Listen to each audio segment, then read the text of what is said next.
Muy buenas tardes. Sí, para continuar con las actividades del día de hoy, les damos la bienvenida a este módulo de temas selectos en anestesiología,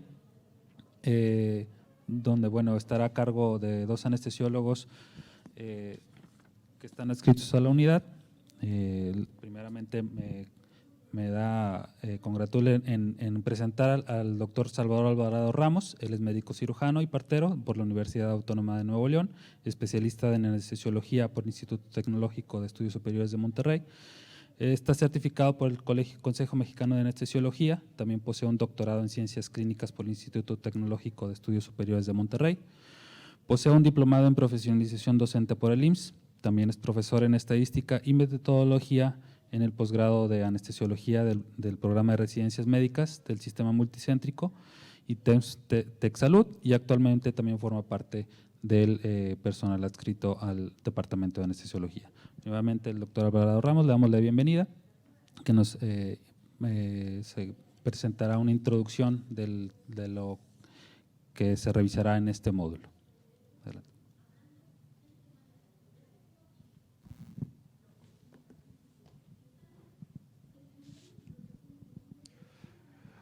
Buen día a todos. Vamos a retirar esto. Un servidor es el doctor Salomón Alvarado Ramos.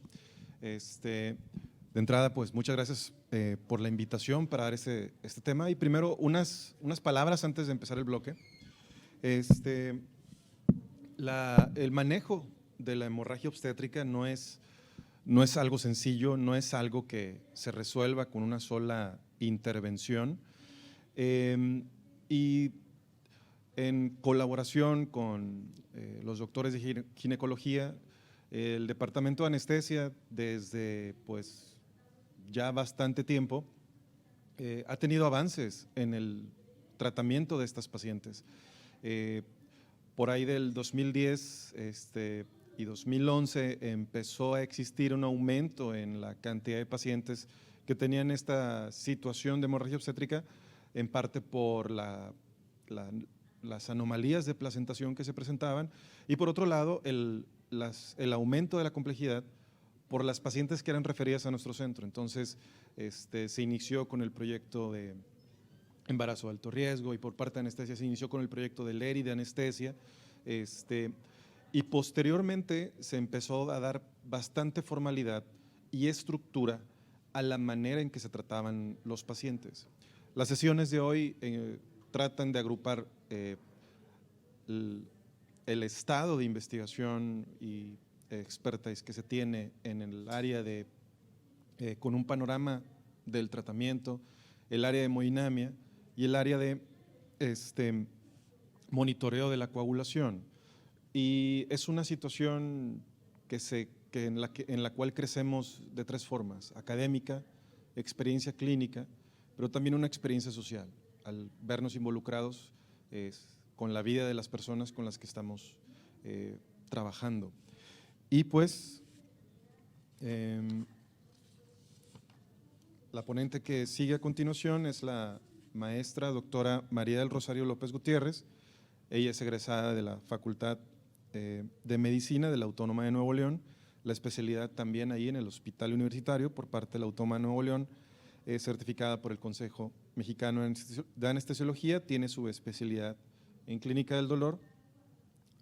Además tiene diplomados administrativos por la UDEM de Monterrey y diplomado en formación de directores en salud por la Universidad Autónoma de México, diplomado en Lean Healthcare y actualmente su cargo es coordinador clínico en turno vespertino de la UMAE 23. Entonces vamos a iniciar les doy la palabra a la doctora María del Rosario con manejo de sangrado obstétrico.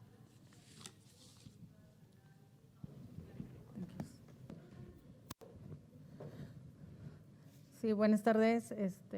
La verdad que es un honor para mí estar aquí representando a la especialidad de anestesiología, más de mi querido hospital, la UMAE 23, de ginecología. Vamos a revisar el tema del manejo del sangrado obstétrico. Si ustedes observan, ya no vemos aquí el manejo de la hemorragia obstétrica, estamos hablando del manejo del sangrado. ¿Por qué? Porque nosotros nos dimos a la tarea de investigar que normalmente existen definiciones literarias donde nos decían que para nosotros la hemorragia obstétrica era cuando perdía más de 500 mililitros en una paciente que tuvo un parto o más de 1000 mililitros cuando era una paciente que tenía un sangrado por cesárea.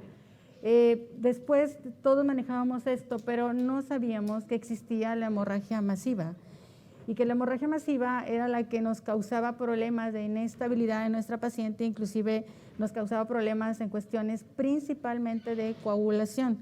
Entonces nosotros trabajamos las definiciones literarias a través de nuestros médicos de ginecología y obstetricia y aparte de nuestras áreas de anestesiología para saber en qué momento vamos a tener una paciente vigilada por estos motivos. Nosotros sabemos en qué momento la paciente está en hemorragia masiva, que ya no es una hemorragia obstétrica, porque perdió el 50% de su volumen sanguíneo. La definición es que pierde el 50% en 3 horas o el 100% en 24 horas. El Colegio Americano de Ginecología y Obstetricia tenía controversia con esto, entonces decía, bueno, si esto ya no aplica, pues vamos a hacer que todas las pacientes que sangren 1000, independientemente parto cesárea, sea una paciente con hemorragia obstétrica o que sangre menos pero que ya tenga signos y síntomas de hipovolemia, desde 24 horas después del desembarazo ya va a ser hemorragia obstétrica, pero no distinguen todavía esto. Nosotros lo trabajamos gracias a nuestros compañeros de Japón, donde ellos nos dieron la definición y ellos la trabajaron años atrás, no es nuevo, donde nos dice que la hemorragia obstétrica es la pérdida del 50% del volumen sanguíneo circulante de la paciente en 3 horas o la pérdida del 100% en 24 horas. Pero nosotros en el año del 2016 se corrió una simulación con el doctor Alvarado, que gracias a Dios tiene el doctorado en investigación, y yo sorpresa, nuestra paciente obstétrica que llega sangrando el binomio a urgencias, admisión, no tenemos 3 horas para que llegue a la pérdida del 50% del volumen sanguíneo.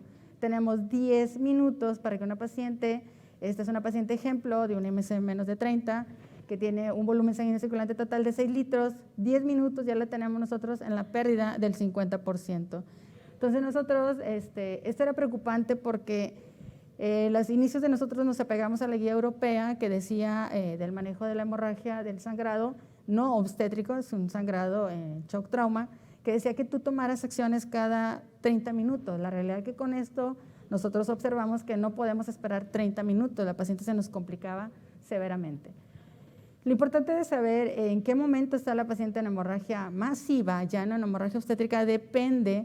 Si la paciente llega de urgencias, depende 100% de quién está haciendo el cálculo visual de esa paciente. Si la paciente la recibimos, si es de nuestro hospital, llevó un control prenatal con nosotros, tenemos un hematocrito previo a que llegue sangrando, podemos hacer el cálculo por pérdidas de punto de hematocrito y darnos una idea si la paciente sigue en hemorragia obstétrica o ya está en sangrado masivo. Pero cuando la paciente es nueva, no es nuestra, no tenemos un hematocrito previo para hacer un cálculo por puntos de hematocrito, tenemos que checar el sangrado por pérdida visual y ahí es donde hay muchos márgenes de errores, depende quién esté calculando ese volumen sanguíneo circulante. Entonces, si la paciente viene de su casa y nos dice el familiar, el esposo, que llenó la cama de sangre, automáticamente le tienen que agregar 1000 mililitros a lo que ustedes están cuantificando de pérdida de sangrado. Si nosotros tenemos la paciente que sangró y aparte nuestra cirujano se llenó todos los textiles, tenemos que cuantificar toda esta pérdida, más la pieza quirúrgica, más los contenedores y el área quirúrgica del campo. Entonces, todo eso es una cuantificación visual cuando no tenemos un hematocrito previo para hacer una cuantificación. Y eso es un poquito más difícil, pero ya cuando se van adiestrando, ya van cotejando sus cuantificaciones con los resultados de gasometrías en hematocrito o BH, y se va haciendo un poquito más fácil. Pero cuando es visual sí hay que tomar en cuenta todos estos parámetros. Entonces, las causas principales para nosotros en la UMAI HGO23 de sangrado masivo es la placenta acreta y la placenta percreta, porque somos un hospital referencial de estos diagnósticos de los 7 estados del noreste del país. La segunda causa siguen siendo las atonías uterinas y estos son por un mal diagnóstico de nuestros médicos ginecólogos que no se dan cuenta que la paciente ya no está, que está en hemorragia obstétrica y que se nos va sangrado masivo. Y enfermedades hipertensivas, principalmente las pacientes con HELP, y las pacientes con eclampsia, tuvimos unas 2 eclampsias que se nos fueron a sangrado masivo, y pacientes con preeclampsias con datos de severidad. Son las 3 causas principales para nuestro hospital de sangrado masivo. Entonces nosotros en anestesiología calculamos el volumen sanguíneo circulante de nuestra paciente al final del tercer trimestre, son 80 mililitros por kilo. Nosotros corrimos simulaciones con 80, con 100 mililitros por kilo, porque cuando avalamos una guía de práctica clínica en el 2017, ellos usaban 100 mililitros por kilo, pero nosotros nos quedábamos muy atrás con la paciente, le dábamos más volumen, cuando la realidad no cotejaban los cambios tanto en coagulación y en estado hemodinámico de la paciente en las pérdidas que tenía la paciente. Entonces a nosotros nos cotejó más 80 mililitros por kilo, que existe la evidencia para esto, en el tercer trimestre de embarazo. Entonces, cuando tenemos un IMC menor de 30, lo usamos con directamente el peso real, lo multiplicamos por 80, y cuando tenemos un IMC arriba de 30, tenemos que usar el peso corregido para llevarlo a 80 mililitros por kilo y agregar el exceso del peso que tiene la paciente. Entonces, el volumen sanguíneo circulante, aparte de una dilución por aumento del volumen plasmático sobre el volumen eritrocitario, y eso es bien conocido por nuestros médicos de ginecología. Entonces, haciendo el cálculo de esta paciente ejemplo, IMC de menos de 25, con un peso 75, ustedes multiplican 75 por 80, y este es el volumen sanguíneo circulante total de la paciente. Si la definición operacional dice que la pérdida del 50%, ¿en qué momento yo voy a tener la paciente en sangrado masivo? Cuando tenga 3 litros perdido esta paciente. Entonces nosotros observamos aquí en rojo el por qué, lo vamos a ver en la segunda plática, el por qué están en rojo, porque hay cambios importantes en cuestión de coagulopatía, ya se altera el estado de coagulación de la paciente, y de aquí hacia arriba la paciente sigue estando en hemorragia obstétrica. Y coteja fabuloso los números porque aquí no vamos a ver nada de cambios en los equipos de coagulación, pero aquí hacia abajo sí. Entonces, por ejemplo, esta paciente con 6 litros en 30% de hematocrito y la recibimos, tenía 30 antes de sangrar y la recibimos con 19, tiene 11 puntos de pérdida, sacamos el hematocrito, pues, sangrado por puntos de hematocrito, y esta nos da 2200, con la pura gasometría que ustedes tienen aquí y el basal previo antes de que llegara sangrando. Esta paciente la tenemos en hemorragia obstétrica. Y más adelante en la segunda plática les voy a demostrar que no tiene cambios en cuestiones de coagulación. Entonces, esta paciente se sigue manejando con hemorragia obstétrica y ahí le tocan a mis médicos ginecólogos resolver el problema antes de que se vaya a sangrado masivo. Entonces, ¿qué cuidamos los médicos anestesiólogos en el hospital? Somos los resucitadores y los que cuidamos todos estos parámetros. Tenemos metas terapéuticas en cuestión de estado hemodinámico, en cuestión de fluidoterapia, en cuestión de ventilación-perfusión, hemostasia, que es en donde vemos más cambios a nivel local de nuestras pacientes, a comparación de las pacientes extranjeras y las publicaciones que existen. El estado ácido básico, metabólico, renal, neurológico, y aparte decide si va a ser continuar un neuroaxial o vaya a ser una anestesia general de la paciente. Estos son las metas, los parámetros que cuida el médico anestesiólogo cuando tiene una paciente con sangrado, y aparte cuando ya está presentada la triada letal de acidosis, hipotermia y coagulopatía, tiene que corregir estas patologías. Cualquiera de estas dos quedan con daños, principalmente la acidosis a daños renales irreversibles, quedan en lista de espera para trasplante renal, pero la que mata a la paciente en horas, y si no es bien cuidada la paciente, es la coagulopatía. O en situaciones que queda resuelta la coagulopatía, pero están reinterviniendo la paciente, puede fallecer en 2 días. Cuidado de nosotros, el objetivo que tenemos nosotros en nuestra la meta es esquemas de resucitación o reanimación dirigida. La paciente que sangra no solamente pierde células rojas, pierde plasma, y en el plasma van los factores de coagulación, y estos factores de coagulación dependen también, hay 4 factores que dependen de vitamina K para sus reacciones enzimáticas, hay plaquetas y, oh sorpresa, en la periferia de la plaqueta se lleva a cabo la activación de las cascadas de coagulación. Entonces necesitamos cantidad adecuada de plaquetas, pero necesitamos también calidad adecuada de plaquetas. Y eso lo vamos a ver en la siguiente plática, en la segunda. Entonces, aparte pierde agua, pierde proteínas, y en nuestra paciente embarazada las proteínas son muy importantes, principalmente la albúmina. Normalmente nosotros la revisamos solamente en las pacientes con enfermedad hipertensiva. Se debe revisar en todas nuestras pacientes que tienen pérdidas, principalmente sangrados masivos, donde se ve la depleción de todos estos elementos que contiene la sangre, que se debe contener como un órgano aparte, y aparte pierde electrolitos, pierde otros nutrientes o vitaminas que contiene el volumen sanguíneo circulante. En cuestión de hemodinamia, ¿cuándo invadimos la paciente y cuándo damos monitoreo no invasivo? Nosotros en el hospital Aparte, el corazón ya tiene designado su gasto cardíaco, cómo lo va a distribuir en porcentaje en los diferentes órganos. Y, oh sorpresa, la mujer se embaraza y el útero también exige una porción de ese gasto cardíaco, que en este caso es del 15 al 20% lo que recibe.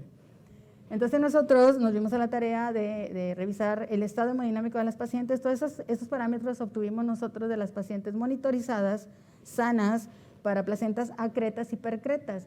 Entonces observen que estamos evidenciando que nuestra paciente está hiperdinámica, que es lo que la evidencia nos dice, está totalmente hiperdinámica, pero tenemos parámetros de nuestras pacientes mexicanas del noreste. Entonces nosotros nos apegamos a que nuestra paciente sana debe de estar dentro de estos parámetros en meta, y no solamente la meta del 60 de milímetros de mercurio de una PAM, que eso solamente es para un anestesiólogo estándar, pero el anestesiólogo de la UMAI sabe que tiene que cuidar todos estos parámetros en el monitor no invasivo e invasivo. Entonces tenemos la cotejación y aparte estudiamos el trabajo cardíaco, el índice de trabajo cardíaco, trabajo latido, índice de trabajo latido y los joules por latido que ejerce nuestra paciente al final del tercer trimestre de embarazo.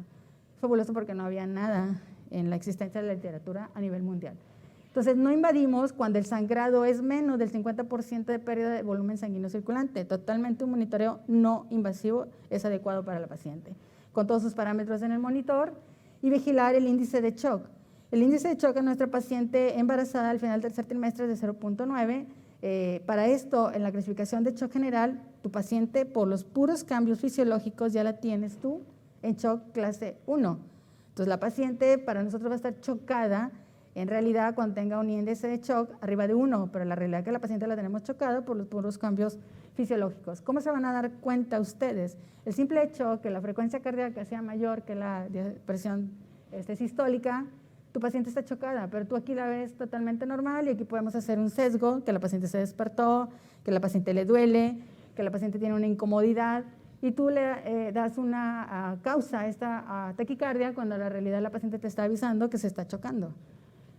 Entonces, cuando invadimos la paciente, nosotros en nuestro hospital, en la UMAI HJO 23, invadimos las pacientes que vienen programadas con las intervenciones quirúrgicas de placenta acreta y percreta, porque sabemos y ya les estudiamos que se van a convertir en cierto momento del transoperatorio en un momento crítico, en una paciente crítica. Y normalmente cuando tú invades de urgencia puedes tener más complicaciones que cuando lo haces de una manera de abordaje totalmente programado.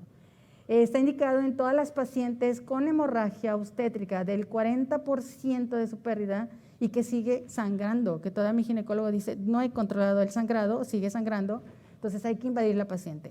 Una vez que ya brincó el 50% y los equipos nos dicen que tiene trastornos de coagulación o estado de coagulopatía, no se debe de invadir la paciente, se debe de recuperar la paciente y luego decidir si vas a ocupar la invasión o no. Son los parámetros que de base debemos de registrar en nuestra hoja de registro anestésico. Y la invasión es a través de un catéter venoso central ecoguiado en vena yugular y canalización de la arteria radial. Aquí se observa, es el equipo que nosotros tenemos. Nosotros pedimos un monitor que nos diera todos esos parámetros y fue el monitor que nos llegó a la UMAI. No pedimos específicamente marcas, está totalmente prohibido pedir marcas. Entonces, la presencia de presión arterial normal en nuestros pacientes no va a descartar la posibilidad de shock. Estas pacientes, principalmente las jóvenes, tienen un aumento del gasto cardíaco con la disminución de las resistencias vasculares sistémicas. Esta es la resistencia vascular sistémica indexada y se compensa con el aumento del gasto cardíaco. Observen el gasto cardíaco 9.5 y en las resistencias indexadas de 8.46. Ustedes solamente van a observar en su monitor no invasivo una PAM de 68 que para ustedes va a estar totalmente estable, con una frecuencia de 91 que dice, pues está bien, no está arriba de 100, está excelente, no está taquicárdica, pero sorpresa, el gasto cardíaco está súper elevado, las resistencias abatidas, esta paciente está chocada. Abajo de 1000 DINAs está la paciente chocada, pero ustedes no lo ven. Entonces la paciente joven se compensa en el monitor no invasivo y cuando ustedes observen en el monitor no invasivo estos cambios de hipotensión y taquicardia severa, entonces tu paciente está en estado muy crítico y nosotros vamos atrás del manejo de la paciente. Este es otro ejemplo que es el mismo momento, ambos monitores. Aquí observen la TA en el monitor invasivo totalmente normal, lo único que se observa es una ligera taquicardia que puede haber sesgos como ya se los mencioné, pero observen el monitor invasivo, está chocada la paciente compensando con aumento del gasto cardíaco, aquí te está avisando la paciente que está chocada.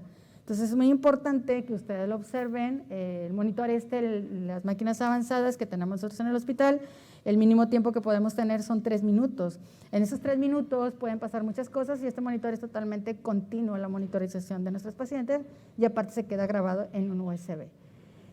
El otro punto importante es qué líquido le voy a poner yo a mi paciente, qué selección de soluciones. Nos hemos topado nosotros que tenemos modas para manejar a las pacientes. Empieza a sangrar a la paciente, ponle un almidón, ponle solución fisiológica, cuando en la realidad vamos a ver que no tiene nada de fisiológica, y hay que saber a dónde van cada una de las soluciones que colgamos.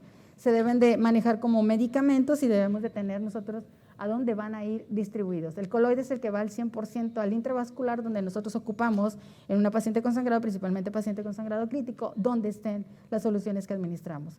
Los catéteres que elegimos son 14-16 por la velocidad de flujo que nos dan por mililitros por minuto. No es lo mismo tener 3 yelcos 18 a tener con un solo yelco 14, dar todo mililitros por minuto que nosotros ocupamos para reanimar y principalmente resucitar a nuestros pacientes con sangrado crítico. Entonces, la solución fisiológica llamada no es tan fisiológica, es una solución ácida, y observen el pH que contiene, de un promedio de 4.5 a 7, promedio de 5.6, y el volumen, que aparte de todas sus contraindicaciones o efectos que produce en riñón y los elementos que tiene para producir que se queden las sustancias dentro de los tejidos, está hecho en base de cloruro de sodio, es una solución otra vez ácida. Entonces, están estudios demostrados que las soluciones salinas producen acidosis severas en nuestros pacientes, y nosotros lo hemos observado cuando recibimos pacientes reanimadas en otro hospital o que recibimos referenciadas con acidemia metabólica hiperclorémica, porque estuvieron resucitando a la paciente con volumen o con cloruro de sodio.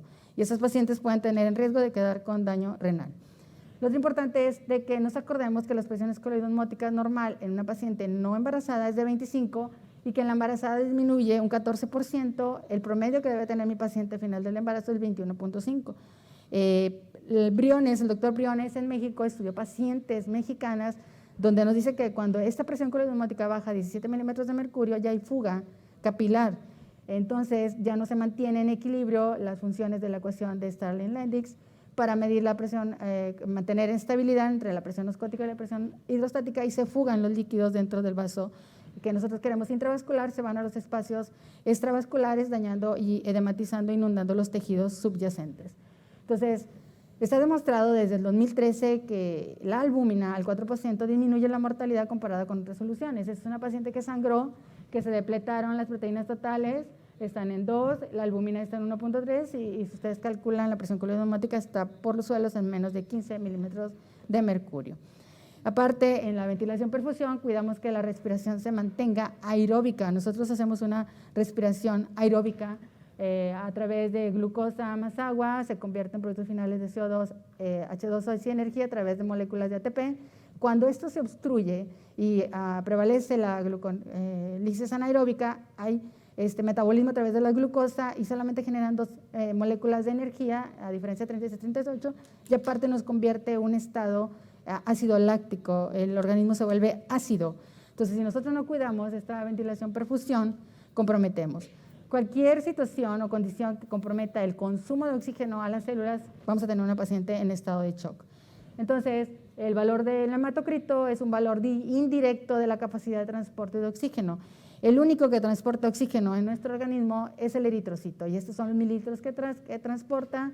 Está totalmente demostrada la evidencia que si mantenemos una hemoglobina entre 7 y 9 es demasiado seguro, mucho más seguro que las estrategias liberales de mantenerla arriba de 9. Una paciente con sangrado crítico, sana, la meta para nosotros es un hematocrito de 24.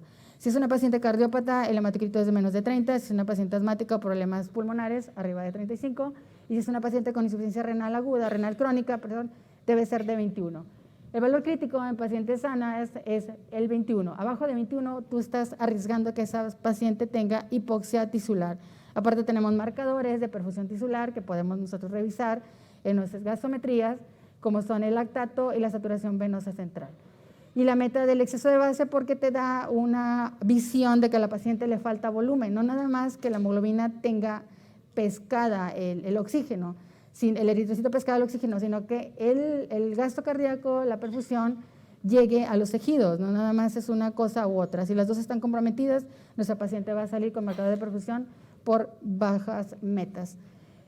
Estos son datos de hipoperfusión tisular en estado de paciente con sangrado, que está avalada en la guía de práctica clínica del 2017, que no nada más es laboratorio, también hay datos de signos y síntomas que podemos revisar en la paciente y darnos cuenta.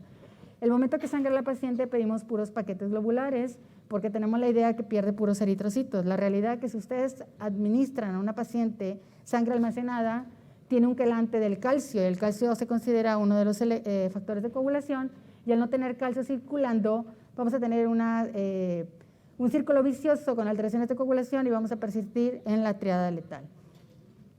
Ese es el formato que tiene derecho de autor y está indexado para protección, donde viene el volumen sanguíneo circulante de la paciente, donde viene el sangrado permisible, donde tú puedes predecir en qué momento de manera individualizada la paciente sigue en hemorragia obstétrica, en qué momento de pérdida de mililitros la paciente ya está en sangrado masivo y en qué momento está evidenciado que ya va a ocupar transfusión de paquetes globulares.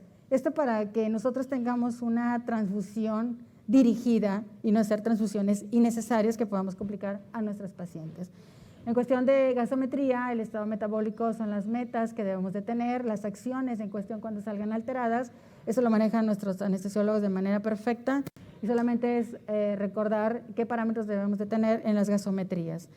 Mantener el gasto urinario arriba de 0.5 mililitros kilo hora, y está totalmente evidenciado como un punto de buena práctica que consideremos que la hemorragia está controlada y aparte que la paciente permanece hemodinámicamente y mantiene su gasto urinario arriba de 0.5 mililitros kilo hora. El monitoreo lo vamos a ver en la siguiente plática. Los parámetros de patologías a corregir, dentro de la acidosis, mantener un pH arriba de 7.2, produce todas estas alteraciones en cascadas de las regiones enzimáticas, de la cascada de coagulación, problemas cardíacos y aparte también nos puede dar problemas de arritmias ventriculares. Lo importante aquí es identificar qué es lo que está causando esta acidosis desde la administración de nuestras soluciones, desde el metabolismo aeróbico o anaeróbico, o qué está causando que la paciente esté acidótica para poderlo corregir. La hipotermia, la que nos va a dar problemas, está abajo de 32, donde va a haber alteraciones en la degradación y agregación plaquetaria, y después produce fibrinólisis y después produce sistolia. Aquí importante es mantener la paciente dentro de los rangos de temperatura normal. Si observamos que tiene hipotermia observada la paciente, hay que indicar las mantas, colchones o administración de soluciones calientes. Coagulopatía la vamos a ver al rato. Lo importante de la técnica vigilancia neurológica, cuando es una técnica neuroaxial o una anestesia general, lo final que nos avala todo esto es el estado cognitivo de nuestra paciente. La técnica anestésica, en nuestro hospital, las pacientes programadas de placentas secretas, percretas, vamos a tener la opción de dar un bloqueo epidural, neuroaxial epidural, porque son los que menos problemas hemodinámicos severos nos produce, y el bloqueo subaracnoideo, aparte que nos da problemas severos en hemodinamia, nos puede hacer un sesgo cuando la paciente está sangrando, porque de antemano el bloqueo subaracnoideo te mantiene a la paciente chocada desde un inicio, abate las resistencias vasculares sistémicas y está chocada, enmascarado con administración de vasopresores que administramos para mantener la TA por el bloqueo subaracnoideo, pero el momento que sangra la paciente nos puede hacer un sesgo tremendo. La anestesia general, que teníamos la idea o el mito que era para dar estabilidad hemodinámica, la realidad es que no da estabilidad hemodinámica la anestesia general. La estabilidad hemodinámica la ofrece el personal que está a cargo de la vigilancia, reanimación o resucitación de la paciente. Es un estudio que realizaron que la verdad no se ve nada estable la paciente. ¿Cuándo voy a intubar mi paciente? Cuando tenga criterios de intubación y cuando esté en estado de coagulopatía.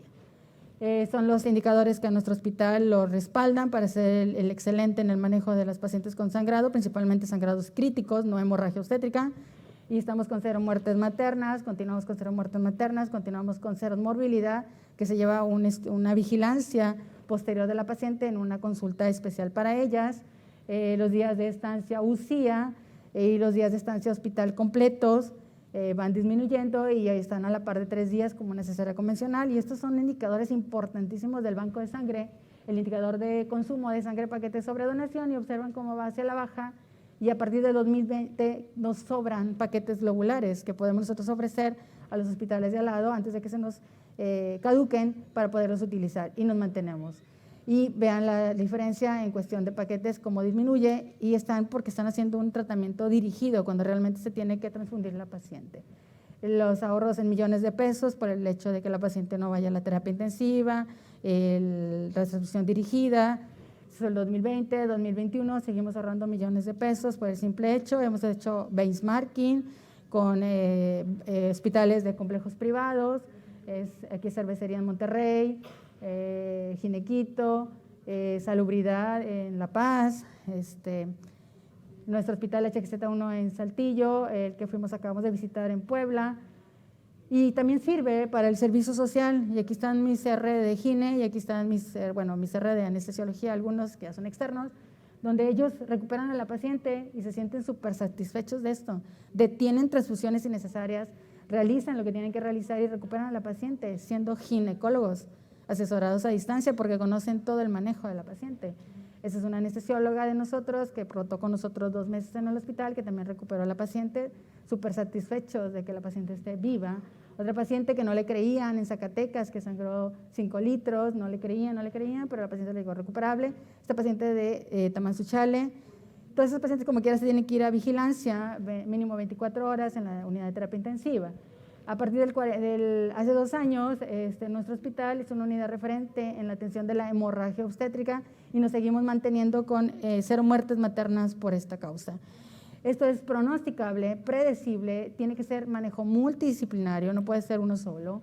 Equipo organizado, guiado en metas. Recordar que la microcirculación y la oxigenación tisular son demasiado importantes, no nada más mantener parámetros en verde, tromboprofilaxis. Todos los casos son 100% investigados y auditados a nivel nacional. Todos los manejos son individualizados y todos debemos de tener un diagnóstico en salud, diagnóstico situacional y gestión correcta, porque no es lo mismo estar en el rural que estar en un HGZ a estar con nosotros en el tercer nivel. Muchas gracias.